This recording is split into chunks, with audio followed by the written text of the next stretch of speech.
Coweta FCA, welcome back. Today is Wednesday, Hump Day, and I'm going to be covering two more marks of discipleship, and I'm glad to have spent this time with you this week. Looking forward to what we've got going on today and what we've got going on tomorrow. So, for those of you all that have not been with us since Monday, we've been going over the 7 marks of discipleship. We've gone through 4 of those marks. We're going to go through number 5 and number 6 today. But to give you a quick recap, what we're talking about here is what does it look like to be a disciple of Jesus Christ? What are those characteristics that we look at when we say, hey, listen, that person is a follower of Jesus? And if you've been with us since Monday, you'll know that the first mark is you got to be a member. You got to be a member of the body of Christ, not necessarily a member of a particular church, but you got to belong to the body of Christ.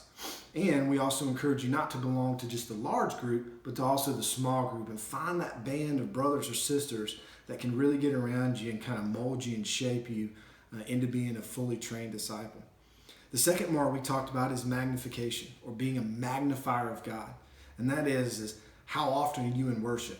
Now, we can go to public worship like we do on Sunday mornings, but you can also worship privately. And are you magnifying God through that? Are you listening to the right music? Are you praying and spending time with Him privately?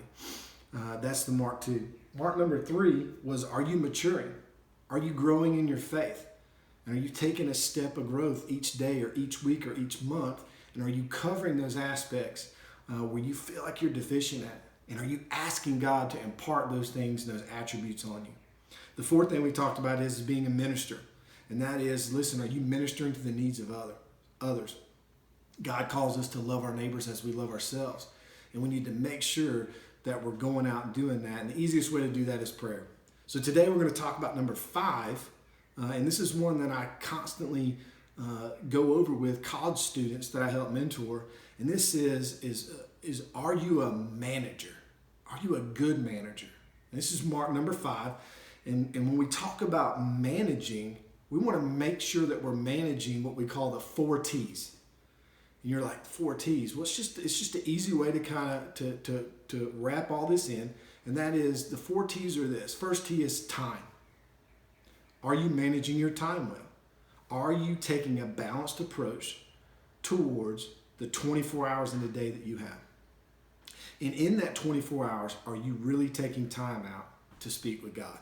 Are you in prayer? Are you in that private worship? And not only are you managing your time with God, but are you managing your time with your family? Are you managing your time with work? Are you managing your time in your social life? And are you able to bring a balance to that? You know, Jesus was the ultimate example of a disciple, and Jesus got away by himself early in the morning to meet with God. Now, I'm not an early riser. I do meet with God in the morning, but it ain't at the crack of dawn. But the principle to take away from here is, hey, listen, carve out some time for God. The second one here is, are you managing your talent? And you may say, hold up, Ryan. I don't have any talent. Well, I'm going to disagree with you. Yes, you do. God has given you something that you're good at. It's something there. You might not have discovered it yet, but you're good at something. Now, you might not be a talented musician or the most talented athlete, but God's given you something that He can use to help perpetuate His kingdom. And are you honing in on that? And are you using that wisely? Are you managing your talent well? The third thing is are you managing your treasure? That's the third T. And treasure is just simply money. Are you managing your money well? And are you spending it on the things that you should be spending it on? Are you giving your tithes and your offerings and your blessings out in an appropriate way? And then the fourth T is hey, listen, are you managing your temple? And this is a big one with teenagers right now that I try to get them to understand, and that is your temple is your body. And what do we have to manage? Well, we got to manage this in 3 different ways as well. Is you got to manage what goes in your mouth, what goes inside your temple. Because there's 3 portals inside the temple for your body. And that is, what kind of foods are you eating? What kind of stuff are you putting in your mouth? And if I'm being honest, are you putting things in your mouth that may be harmful to you? You got to make sure that you're managing that well. Now, here comes another one. This is one that's huge. This one that we don't often think about is are you managing what goes in the ear portal? Yeah, that's right. The things that you listen to.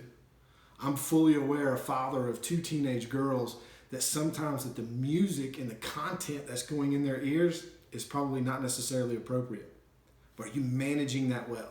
Are you making sure the things that you're listening to are appropriate, are helping you out and moving you forward? And that also goes with in your social group. Are you listening to things that you should be listening to? Now, the third thing is what your eyes see. And that's a portal into your temple.